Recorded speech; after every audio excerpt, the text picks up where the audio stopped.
ஸ்வேதா, எப்படிமா இருக்க? நல்லா இருக்கியா? அத்தை வாங்க. எப்போ வந்தீங்க? நல்லா இருக்கேன் அத்தை, வாங்க உட்காருங்க. கொஞ்சம் வேலை இருந்துச்சு, அதான் ஒரு 1 hour பார்த்துட்டு வெளியே வாரேன்னு அம்மாட்ட சொல்லியிருந்தேன். அப்படியம்மா, என் மக உன்னை பார்க்கணுன்னு ரொம்ப ஆசைப்பட்டா. அத்தை மகளை பார்த்து ரொம்ப நாள் ஆச்சு. நான் ஸ்கூல் படிக்கும்போது பார்த்தது. அதுக்கப்புறம் அந்த அக்கா காலேஜ் முடிச்சிருக்காங்க, நல்ல வேலையில் இருக்காங்கன்னு சொன்னாங்க. நான் பார்த்ததே இல்லை. இன்னைக்கு நான் அந்த அக்காவை பார்க்கறதுக்காண்டி தான் வருவேன்னு வந்திருக்கா, இல்லைன்னா வரமாட்டா பார்த்துக்க. ஓ அப்படியா? வா வா, உன் பேர் ஜெனி தானே? உட்காரு ஜெனி. நல்லா இருக்கியா? இப்போ என்ன படிக்கிற? ஸ்வீட்டாக்கா, நான் இப்போ 12th படிக்கிறேன். ஜெனி, அக்கா கிட்ட கேட்டுக்க என்ன படிக்கணும், 12th முடிச்ச பிறகு எப்படி படித்தா வேலை கிடைக்கும் எல்லாம் கேட்டுக்கன்னு. ஃப்ரீயாக இருக்கும்போது அக்கா கிட்ட கேட்டுக்க, ஃபோன் நம்பர் வாங்கி வச்சுக்க. எம்மா நீங்கள் கேளுங்கம்மா, நான் எப்படி கேட்க, நீங்கள் கேளுங்கம்மா. இப்போ இது நம்ம அத்தை மக தானே? கேட்டேன்னு அவகிட்ட நல்லா பேசி வாங்கி இருங்க. அப்போ தானே அவள் இதனால சொல்லுவா உங்ககிட்ட. இப்படி வெக்கப்பட்டுட்டு இருந்தா. அத்தை, ஜெனிக்கு என்ன படிக்கணும்னு ஆசை இருக்கோ அதை படிக்க வைங்க, அந்த ஃபீல்டில் போக வைங்க. சரிம்மா, உனக்கு வேலைலாம் எப்படி இருக்கு? கூட யார் இருக்கா? சென்னையில் நீ மட்டும் தனியாக இருக்கிறியா, இல்லைன்னா கூட யாராச்சும் இருக்காங்களா? இல்லைத்த, இப்போதைக்கு பிள்ளைங்க 2-3 பேர் கூட சேர்ந்து ஹாஸ்டலில் தான் இருக்கேன்.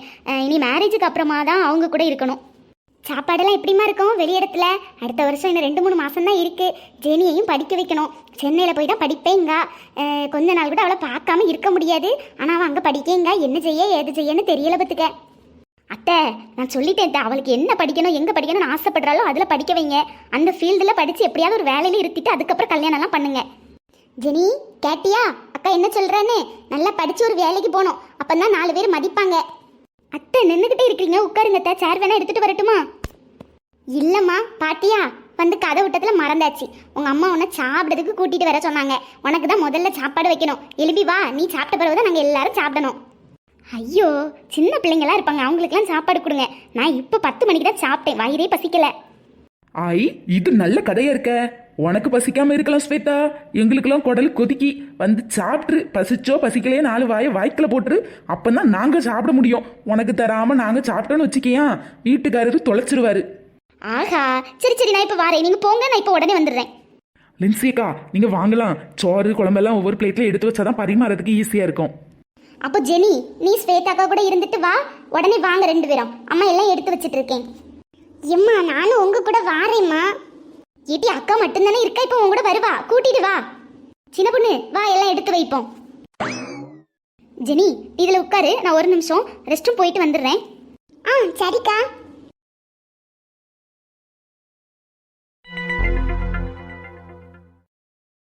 ராணி, வரிசையா இதில் கீழே இருத்தி சாப்பாடு வச்சிருவோமா? வீட்டுக்குள்ளனா அங்கே இங்கேன்னு சிந்திட்டு கிடப்பாவ. சின்ன பிள்ளைலாம் இருக்குல்ல, இந்த இடத்துல தொழுவில் வச்சு சாப்பாடு வச்சிருவோமா? அப்படியா மைனி? இங்கே நல்லா நீட்டாக தான் இருக்கு, சாப்பாடு வைக்கணும் வைப்போம். இதில் அப்படி வரிசையாக கீழே இருத்திடுவோமா எல்லாரையும்? ஆமாம் ராணி, வீட்டுக்குள்ளனா இடமும் சின்ன சின்னதாக இருக்கு பத்தியா, எல்லாத்தையும் அங்கே இங்கேயும் நெரிசலாக இருக்கும். இங்கேனா வசதியாக சாப்பிட்டு எடுத்துகிட்டு இந்த கையை கழுவிடுவாவ, கொஞ்சம் காத்தோட்டமாகவும் இருக்கும். வீட்டுக்குள்ளனா ரொம்ப நெருக்கமாக அப்படி காற்று வராத மாதிரி மூச்சு முட்டிக்கிட்டு இருக்கும் பத்துக்க. அப்போ மைனி, பிள்ளைகள் எல்லாத்தையும் நீங்கள் இதில் வரிசையாக இருத்துங்க, உள்ளேருந்து நாங்கள் எல்லாரும் சாப்பாடு எடுத்துகிட்டு வரோம். சரிம்மா. ஸ்வேதா, இல்லை உட்காருமா. அந்த ஜூலி ஜெனி எல்லாத்தையும் கூப்பிட்டுல வரிசையாக இருத்துங்க எல்லாரும். மைனி, இந்த பெரிய ஆட்கள்லாம் கீழே இருந்துட மாட்டாங்களா? அவங்களுக்கு மட்டும் டைனிங் டேபிளில் வீட்டில் வச்சு சாப்பாடு கொடுத்துருவோம்மா? சரிம்மா, அவங்களுக்கு உள்ளேருந்து சாப்பாடு கொடுத்துடலாம். பிள்ளைகள் தானே கீழே சின்ன பத்தியா, அதை பிள்ளைகள் வெளியே இருந்து சாப்பிட்டுட்டு பெரிய ஆட்கள்லாம் உள்ளேருந்து சாப்பிட்டுட்டு. ஸ்வேதா, இருமக்களே, எல்லா பிள்ளைகளையும் கூப்பிட்டு வரேன் அம்மா, இல்லை எல்லாரும் உட்காருங்க. எம்மா, ஆனால் பறவை சாப்பிடியம்மா, எனக்கு வயிறே வசிக்கல.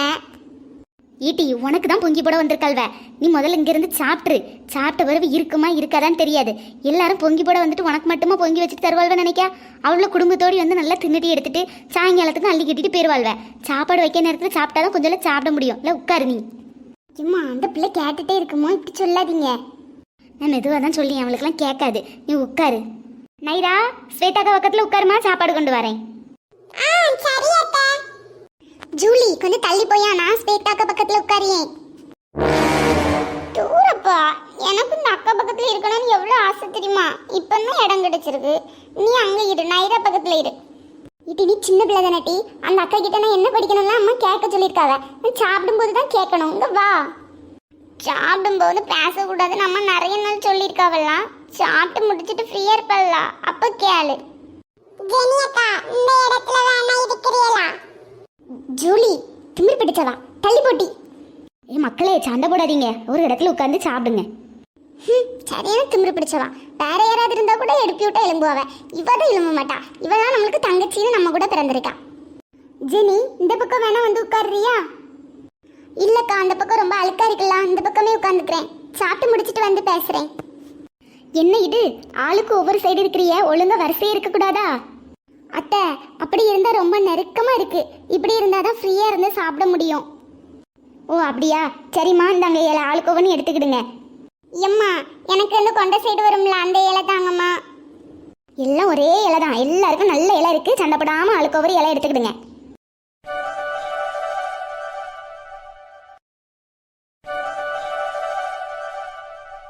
ஸ்வேதா, ஏதாச்சும் வேணுமாம்மா? ஏதாச்சும் வேணும்னா கேளு, நல்லா சாப்பிடு. கூட கொஞ்சம் மட்டன் எடுத்துட்டு வர சொல்லட்டா? இல்லத்த, நான் இவ்வளோதான் சாப்பிடுவேன். இதுவே ரொம்ப அதிகமா இருக்கு, போதும். ஐயே, கல்யாண பிள்ளை இப்படி சொல்லியா?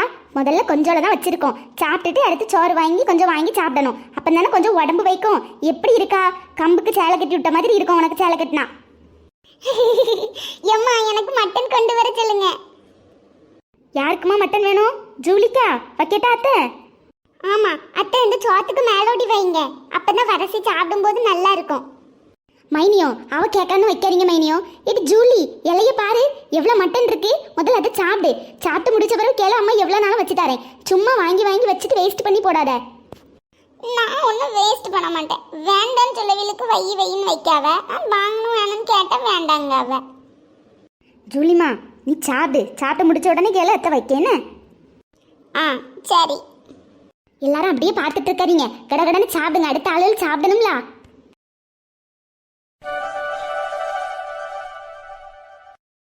ராணி, ரொம்ப வயிறு பசிக்கு பார்த்துக்க. காலையில 2 இட்லியை சாப்பிட்டுட்டு போனேன். குடல்லாம் காந்துன்னு காந்துவு. இவங்க சாப்பிட்ற ஸ்டைலை பார்த்தோன்னா இன்னைக்கு 4 மணி ஆனாலும் நம்ம சாப்பிட முடியாது போல. அந்த பிள்ளைகள் மெல்ல மெல்ல குறைச்சி தின்னுட்டு இருக்கு. இந்த பெரிய ஆட்கள் 2 பேரா இருந்து எப்போ சாப்பிட்டு முடிக்க? 2 பிளேட்டை எடு, சோத்தை போட்டு அந்த குழம்பு ஊற்றி இங்கே இருந்து சாப்பிடுவோம். எக்க உங்க மைனி பார்த்தா என்ன நினைப்பாவ? பெரிய ஆளு, வீட்டில் உள்ள ஆம்பளை ஆளு எல்லாம் சாப்பிட்றதுக்கு முன்னாடி உள்ள சாப்பிட்டுட்டாள்வ. அதுவும் அடுப்பங்கரையிலேருந்து என்னத்தை எடுத்து தின்னாள்வன்னு தெரியாது, உள்ள இருந்தே அவ்வளோத்தையும் அமுக்கிட்டாள்வன்லாம் நினைப்பாவ. இடி, அவளை என்ன நினைச்சிட்டு போறாள்வ? 4 மணி வரை பட்டினியா கிடக்க முடியும்? உனக்கு வயிறு பசிக்கலையா? எனக்கு என்ன வயிறு பசிக்க தெரியுமா? இப்படிலாம் நடக்கும்னு தெரியும்க்கோ. அதனால தான் மட்டன் குழம்பு அங்கே கொதின்னு கொதிக்கும் போதே ஒரு ஆப்ப சோறை எடுத்துட்டு போயிட்டேன். குழம்பு அதில் 2 கரண்டி ஊற்றி அங்கே வெளியே நின்று தின்னுட்டு வந்துட்டேன். இனி எப்போ சாப்பிட்டாலும் பிரச்சனை கிடையாது பத்தியலா. ஏ ராணி, என்ன சொல்லிய நீ? எக்க உண்மையதான் சொல்லிய. இவி வீட்டுக்கு அதை உங்களுக்கு தெரியாதா? 4 மணி ஆனாலும் அப்படியே இருப்பாவ, அசையாம ஆடாம. நம்ம 12:30க்கு சோத்தை தின்னு பழக்கம். வயிறு பசி தாங்க முடியாது என்னாலலாம். அதனால தான் டேஸ்ட் பார்க்க மாதிரி போனேன். 2 ஆப்ப சோத்தை போட்டே எடுத்து தின்னுட்டே பார்த்துடுங்க. இனி யாரு கேட்டாலும் 4 மணிக்கு சாப்பிட்டா போதும்னு சொல்லிக்கிடலாம் பத்திலா. இது இப்படி தெரிஞ்சா போகும்போது என்னையும் கூட்டிட்டு போயிருக்கலாம்லாட்டி. எனக்கும் வயிறு பசியை தாங்க முடியலையே. எம்மாடி சின்ன பொண்ணு, எம்மாடி மருமோல மின்சிகா, சின்ன பொண்ணு மாமியாவும் நாத்தனாரும் வந்துட்டாவன்னு நினைக்கேன். இன்னைக்கு உள்ளதை நம்ம சாப்பிட்ட மாதிரி தான். மட்டன் சட்டியையே வலிச்சு எடுத்துருவாள. ஆமாக்கா, என்ன செய்ய? இப்படியே நின்றுட்டு இருந்தா சாப்பிட்ட இலையை எடுத்து போட தான் கூப்பிடுவாவ. வந்தாவா, வரலனா போ. யார் என்ன நினைச்சாலும் பரவாயில்ல, நான் சாப்பிட போறேன். மின்சிகா, நின்னுங்க, நானும் வாரேன்.